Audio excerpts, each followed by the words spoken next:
Today, we're talking about cost segregation studies. And as over the last few weeks, we've been talking about real estate and this idea of real estate and how it can be such an impactful tax planning strategy, whether you are a real estate professional, whether you're just a business owner, whether you're just a W-2 earner. There's a way that real estate can work into your tax strategy. And so one key part of that is this idea of a cost segregation study. And so cost seg studies are just a way to accelerate depreciation, and it takes a lot of kind of due diligence effort to be put in. And so because of that, we work with a partner, and our partner is Engineered Tax Services, and they're experts in this area. This is what they focus on. And so I thought it'd be a great time to bring on Gabriel Florentino from Engineered Tax Services to talk through this idea of a cost seg study and why it might be important to you. So Gabriel, welcome to the show. No, thank you for having me, Mike. So for those listening, my name is Gabriel Florentino, Client Development Director of Engineered Tax Services. I've been with the firm for a year and 6 months roughly. But when it comes to specialty taxes, I have around almost 5 years of experience. The first 3 years and a half I've had with the 170/90 deduction, which we'll discuss in different episodes of the podcast. And working with this firm, I have a more broader experience with all the different kinds of specialty taxes, and one of them being cost seg, which is what we're discussing today. So yeah, Gabriel, start off by just kind of giving a high-level overview of kind of what is a cost seg study. You know, everyone's talking about it when it comes to real estate. So what is a cost segregation study? Yeah. So I guess what you're looking for is what's the meat on the bone, like what's the catch of what a cost seg study is. And essentially what it is for real estate investors, it's the potential to write off around 25 to 30% of the purchase price of a real estate asset on the first year. So that's huge. If you let that sink in, you're able to write off in depreciation roughly 25 to 30% of the purchase price of the real estate asset you purchased in the current year to offset your tax liability. So that's what a cost segregation is. It's a powerful tax strategy tool for real estate investors. Yeah. And as we've kind of talked about, traditionally, if you're buying into a long-term rental, depreciating that, taking that purchase price over 27 and a half years. If you're getting into commercial properties, you're taking that purchase price and depreciating it over 39 years. And so the concept of this cost seg study is saying, okay, instead of waiting 27 and a half years, or instead of waiting 39 years to depreciate the entire building, what can we do to speed that up? And that's the purpose of this cost seg study, right? To help get that depreciation in early years instead of having it spread out over such a long period of time. I like that you put it that way. So given that I don't have an accounting degree, right? But I had to come into a firm's from my experience working with accounting. So one of the things that I realized early on was, okay, I have to understand the terminology when it comes to the accounting terms in conjunction with these tax strategies. And the importance about that is because I come across clients all the time that fit the criteria of utilizing these tax strategies for their benefit, but they don't understand the terminology. So me personally catching that on from early on and really putting my focus into understanding these terms and how I could explain it to the client based on their specific situation, I found it really important. So right now, what you just mentioned, right, about depreciation. For those listening, I have clients, for instance, they're real estate professionals. They have these investment properties and they hear about cost seg and it actually benefits them. But they come to me asking questions like, hey, is it a tax credit? Or is the government going to send me back any kind of money? Can I utilize that money to pay up other things? So I have to start from the beginning and explaining to them what exactly is depreciation. So I have the definition here. It's depreciation is spreading the cost of an asset over its useful life. We recognize that the value of an asset gradually decreases as its use over time.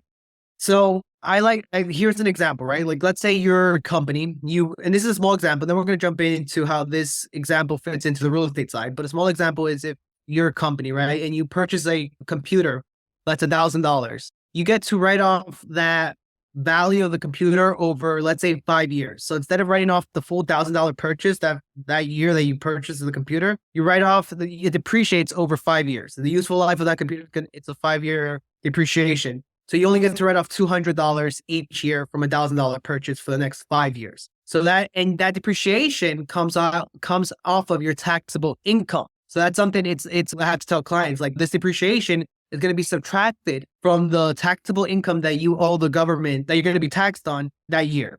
So that's something that I start with. What exactly is depreciation compared to a tax credit? So we start off there. I guess, Mike, you're a CPA. Would you agree with that? Yeah, absolutely. And I think that that's a good way to say it. So this is not, it's just an expense, something that's offsetting your taxable income. Exactly right. And what I just explained right now was going back to the computer example, right? That was a straight line method of depreciation. You have a simple $1,000 purchase. Its useful life is 5 years. And you divide that purchase price by 5 years, which gives you the equivalent to how much you're able to subtract from your taxable income every single year, which in this case was 200. So now we're going to come in and we're going to utilize how does that method of depreciation fits into real estate, right? So when it comes to real estate and you're an investor, now you get to depreciate the property. You have two methods of depreciation. You have the straight line method of depreciation, which Mike just mentioned. If you have a long-term rental property, for instance, its useful life depreciates over 27 and a half years. If you have a commercial property or you have an Airbnb, its useful life is going to depreciate over 39 years. So an example is like, let's say for those listening, I know you guys are numbers people, right? Well, let's say you purchase a property that's $500,000. Now, from that purchase price, we do have to subtract land because land doesn't depreciate. So a good placeholder is usually 20% of the purchase price, unless we figure out otherwise. There are certain states like California where it's the opposite. Land is not 20%, land is 80%. But for the sake of this explanation, let's put that from the purchase price that's $500,000. We're going to put a 20% placeholder towards land, which means now land is equivalent to 100,000 from the total purchase of 500,000. So we're going to come in, we're going to subtract the 100,000 from the 500,000, which leaves us with a basis. And the basis is what we're really going to look at. That's going to be the amount that's going to be depreciable. So now the basis is $400,000 of depreciation. Now, if you chose the straight line method of depreciation as a real estate investor, that $400,000 would depreciate over 27 and a half years.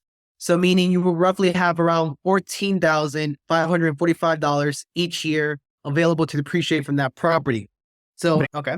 Now let's move into what the cost seg is. So cost seg, we're using the same method of you have the purchase price, we're subtracting the land. Now we have a basis, but now instead of depreciating that basis of within a length of 27 and a half year, we're going to come in and we're going to reclassify different components of the property costs from short-term assets to long-term assets. So I guess the best way I like to put it is, the property itself, you can see it as a one bucket life of depreciable life of long-term, either 27 and a half or 39 years. So let's say in this case, let's say we're focusing just on a residential long-term rental property.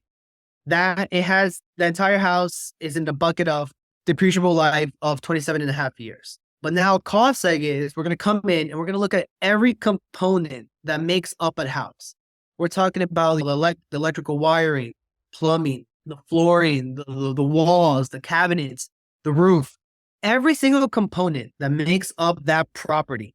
We're going to reclassify every single component into different class lives. And we have 3, 5, 7, or 15-year class lives. And then we have the long term, which is 27 and a half or 39 years. So we're going to come in and we're going to put all those components into different class lives. And that is what essentially a cost seg study is. It's reclassifying all the components of a property to different shorter class lives. And with the goal, you're going to yield higher depreciation in the beginning, earlier years. So going back to the house example, right? You have the house, it's in a 27 and a half year life bucket. And then you could break it down to the fire protection, the gas distribution, the lighting, the electrical, the cabinets, the flooring, and all of those are going to go into shorter lives. So now you're going to yield higher depreciation. So, but now the caviar comes into bonus depreciation. That's the real meat. So what I explained right now of segregating all the components, that's in general what cost seg is. You're segregating every single component of a property into different class life buckets compared to a long-term bucket. But now you come in and we're mixed with bonus depreciation. And that's the real power of cost seg right now, starting from 2017. Because from 2017 up to 2022, what the IRS stated is that now we have bonus depreciation. So keep in mind, we were able to classify all the components into different class life buckets, and some of them were the shorter life buckets. They're not going to depreciate over 37 and a half years or 27 and a half years or 39 years. So now the IRS is stating any bucket that's in 20 years or less, you can accelerate all that depreciation up to year one. And Mm. that is literally the power, the ability to write off that 25 to 30% of the purchase price of your asset on year one. Now, in 2023, if any property that was purchased or placed in service in 2023, it was sunsetting down to 80%. And now, right now, 2024 is sunset down to 2024. In 2024, sunsetted down to 60%. Now, we are hearing changes in the IRS about changing that back up to 100% bonus depreciation up to 2027. And then in 2027, that is going to go down to 20%. And if the IRS does allow that, if it goes through, that's going to be huge for investors. Because keep in mind, you're taking advantage of what can I do with my money now compared to compare waiting. That's why it matters. You get to utilize all that depreciation right now as an investor. So right now, what I did, you could do the math, right? So let me see if I have an example I wanted to go over. Here is a perfect example for those who are numbers, those who are listening, right? If you have a pen, you could write this down, or you can just, listen to what I'm going to say now. So like, let's say you have a property that cost $6,028,282. Now it is a commercial property, so it's going to depreciate over 39 years. And let's say for the sake in this example, this property was purchased in 2022. So given that it was purchased in 2022, you get the 100% bonus depreciation, and it is a commercial property. So if you are an investor and you had spent that $6,028,282, and you stuck with the straight line method of depreciation, the year that you purchased that property, you would only going to have $32,000 in depreciation available. Then the following years, for the rest of its depreciable life, which is going to be the remaining 38 years, you would only have $154,000 in depreciation available to you to offset your tax liability from the income generated from that property. Or if you're a real estate professional, of course, then you could offset more. But in this case, you only have $154,000. Now, let's say you did a cost seg study on that same property. Because of 100% bonus depreciation, instead of having $154,000 every single year on depreciation, now we were able to generate or yield you on year one $1,411,301 in available depreciation. So now, as an investor, $154,000 every single year compared to $1,411,300. That's a huge difference. Let's say you missed the 100% bonus. Let's say, it was purchased the following year, 2023, same property, and you're only eligible 80% bonus. Keep in mind, straight line, 154,571 with 80% bonus. The first year is $1,171,000. So roughly $300,000 short compared to the 100% bonus. Fine, cool. Let's bring it down to right now where it's 60% bonus in 2024. 154,000 again with the straight line method. With the 60% bonus, let's say that same property, you did a cost seg study in 2024, you would have $931,000 available in depreciation with a 60% bonus. So even if it's sunsetting, there is still huge benefit of doing a cost seg study on a property. So even if it went down to 0%, right? I mean, we had before bonus when it was just cost seg, which I was able to, which I described at the beginning, which is just segregating all these components. The difference between a straight line method of depreciation, still with doing a cost seg study without a bonus. So that same property, if you stuck with the straight line method of depreciation, you had $32,000 available in depreciation that first year, or $154,000 every single other year. If you did a cost seg study in that property without bonus, the first year you would have had $211,000. The second year, $427,000. So even without bonus depreciation, cost seg study is still a strong tool because you're getting the real value of depreciation for a lot of components inside a property that are not going to last 27 and a half years. They're not going to last 39 years. They actually have a shorter lifespan of depreciation. That's your depreciation you should take advantage of as an investor. And one reason is because you're probably not going to hold on to that property that long, right? You're probably going to get out of the property early on. So why not take advantage of the money that you have available for yourself now? And it also comes down to what are you going to do with that money, right? I think Kim mentioned this in her previous talks. It's like, okay, let's say this year as an investor, you didn't have to pay anywhere between $50,000 to $60,000 in taxes because you were able to depreciate a lot of your tax liability due to cost seg. Cool. Now, if you're not given that you're an investor, you use this strategy, hopefully you're not going to go if you take a vacation, okay, cool. You can do whatever you want with your money, but you're not going to go spend all that money you didn't spend on taxes. You're not going to go take a vacation and party and go on trips. Given that you use this strategy and it's available for investors, the idea is that you have an investment mindset, right? So if you didn't spend $50,000 or $60,000 this year, tax liability, that gives you the ability to buy another property the following year and the other year as well, one or two properties each year. So that's the power of this tool, this tax strategy, is giving investors the ability to offset their tax liability to continue purchasing and adding to their portfolio. Yeah.